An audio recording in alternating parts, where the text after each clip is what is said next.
November 19th, 1944. Bond of Victory. President Franklin D. Roosevelt delivered a radio address inaugurating the Sixth War Loan Drive, a national effort to encourage the purchase of war bonds in support of the United States' role in World War II.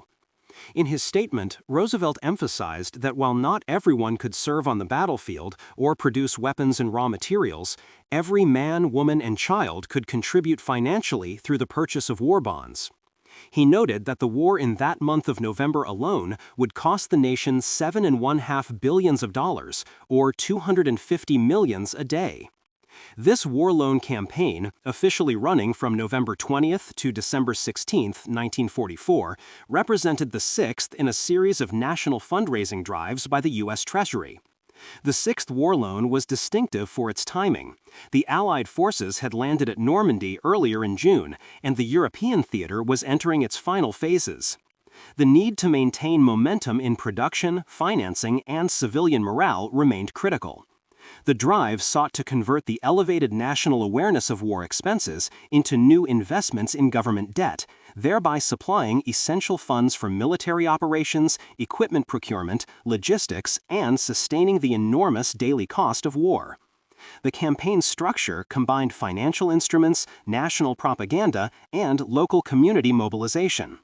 The Treasury Department issued circulars that guided commercial banks in support of the drive, advising against speculative loans for new securities and encouraging genuine investment by individuals.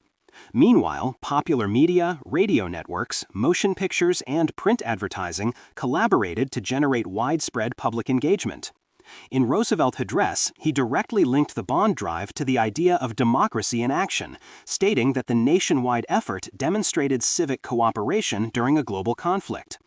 Beyond its financial targets, the drive held symbolic meaning. At a time when U.S. and Allied forces were making gains yet faced cost-intensive campaigns in both Europe and the Pacific, sustaining home front support was essential.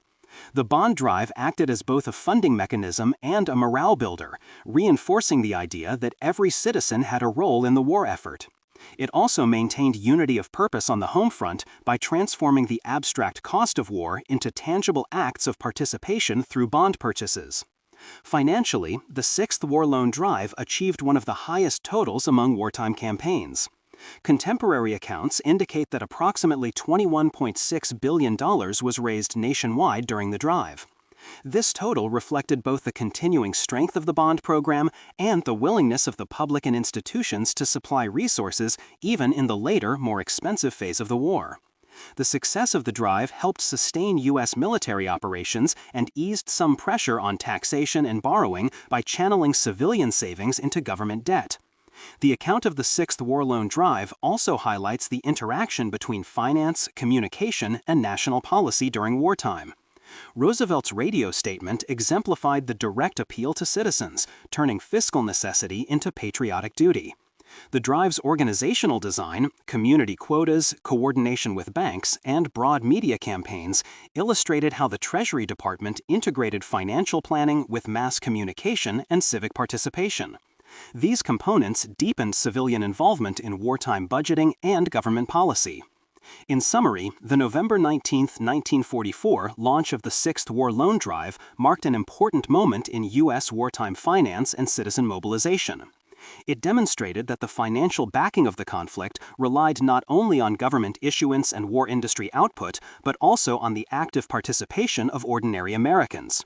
Through this drive, the United States strengthened the connection between home front democratic activity and the demands of global war. For enthusiasts of historical ephemera, visit history-collectors.com to find collectibles that might complement your collection.